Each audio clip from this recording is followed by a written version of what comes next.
wabarakatuh. Perkenalkan, nama saya Robi Wardiman dengan nomor induk mahasiswa 2013-0022 dari Prodi Teknik Elektroindustri Fakultas Teknik Universitas Negeri Padang.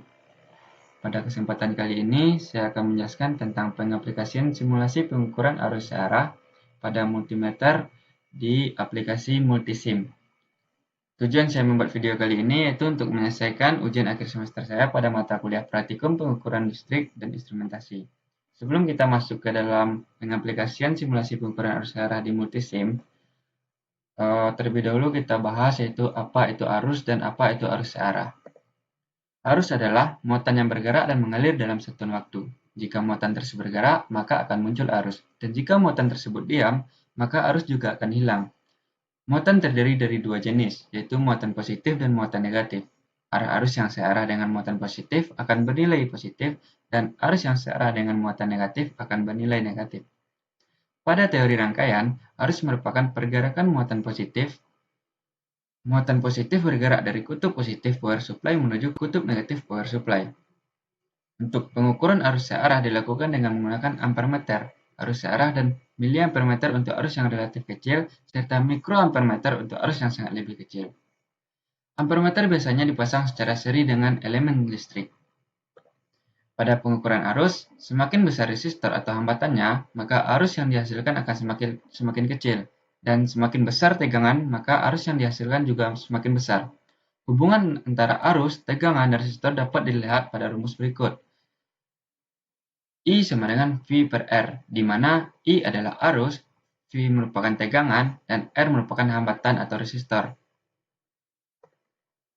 Sebelum kita masuk ke dalam pengaplikasian arus searah pada multisim, kita bahas dulu tentang alat dan bahan-bahan yang digunakan. Yang pertama itu ada ground, yang kedua ada sumber tegangan, yang ketiga ada multimeter, yang keempat resistor, dan kelima ada kabel penghubung. Nah, berikut contoh rangkaian percobaan pertama yang akan saya lakukan di Multisim.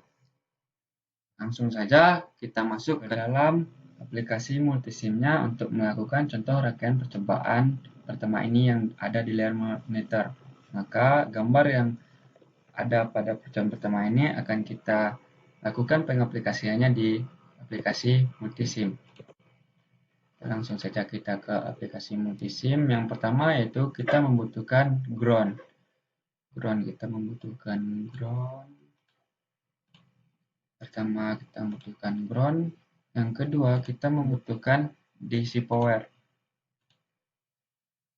Ada DC power. Terus kita juga membutuhkan resistor. Resistor yang kita gunakan di sini yaitu ada 3 seperti contoh rangkaian yang diberikan tadi.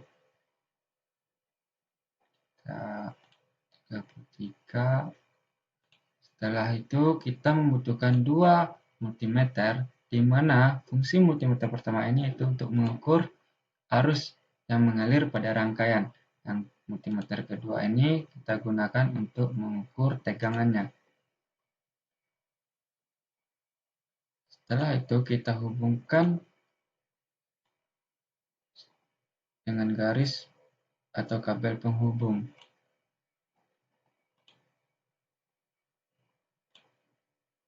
Hubungkan semuanya dengan kabel penghubung. Kita rubah ini.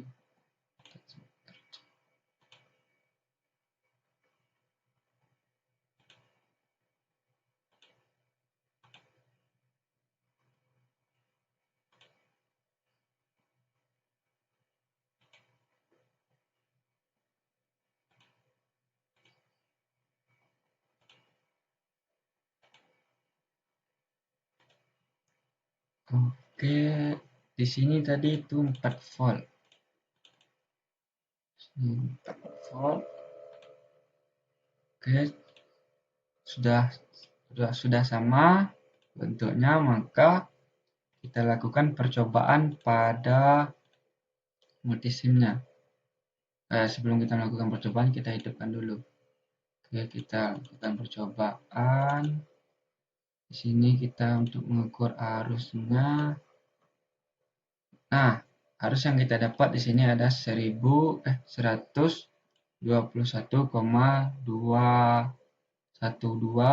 terus yang kita dapat, dan tegangan yang kita dapat itu ada 4 volt. Nah, untuk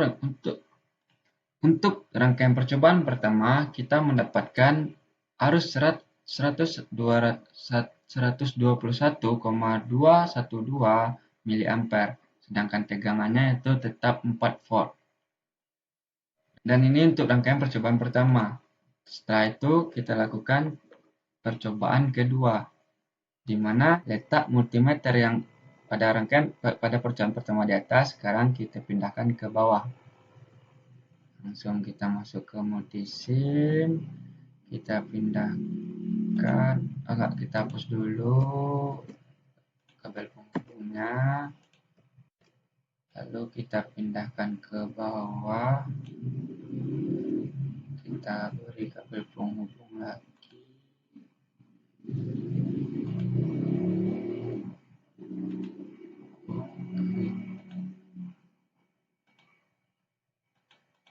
Kita hubungkan.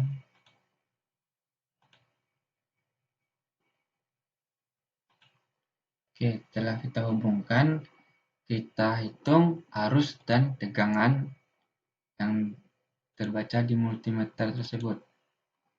Nah, di sini arus yang awalnya positif berubah menjadi negatif, dan tegangannya itu masih tetap 4 volt.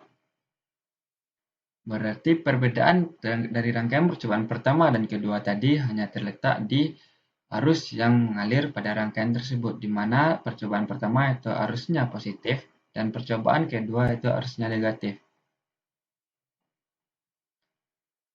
Oke, setelah melakukan percobaan, didapatkanlah perbedaan pada besarnya arus pada masing-masing percobaan, serta besar tegangan yang mengalir sama pada rangkaian yang sama, dikarenakan rangkaian yang digunakan rangkaian seri atau searah. Hasil pengukuran tersebut dapat menggunakan hukum Ohm, yaitu V sama dengan I kali R atau I sama dengan V per R. Tak hanya itu, letak alat ukur atau letak multimeter sendiri juga mempengaruhi besaran arus yang didapati, seperti pada perbedaan percobaan 1 dan 2 tadi yang telah saya lakukan, di mana hasil percobaan pertama positif, sedangkan hasil percobaan kedua adalah negatif. Kesimpulannya, positif atau negatifnya nilai penunjukan ampermeter atau multimeter bergantung pada posisi pemasangan ampermeter atau multimeternya. Jika dipasang di kutub positif, penunjukannya akan positif pula. Begitupun sebaliknya. Jika dipasang di kutub negatif, penunjukannya akan negatif pula. Tanda negatif pada penunjukan ampermeter atau multimeter berarti bahwa arus yang diukur mengalir dari kutub negatif atau berlawanan dengan arah seharusnya, yaitu dari kutub positif menuju kutub negatif. Untuk memudahkan dalam perhitungan, akan lebih baik jika dipasang pada kutub positif atau searah dengan arah arus, karena tidak jarang terjadi kesalahan perhitungan akibat perolehan nilai arus yang negatif. Oke, cukup sekian pada hari ini. Apabila ada kesalahan, mohon maaf. Jika ada pertanyaan yang terkait pada materi yang saya sampaikan, bisa kontak saya yang tertera pada layar monitor. Sekian, terima kasih. Assalamualaikum warahmatullahi wabarakatuh.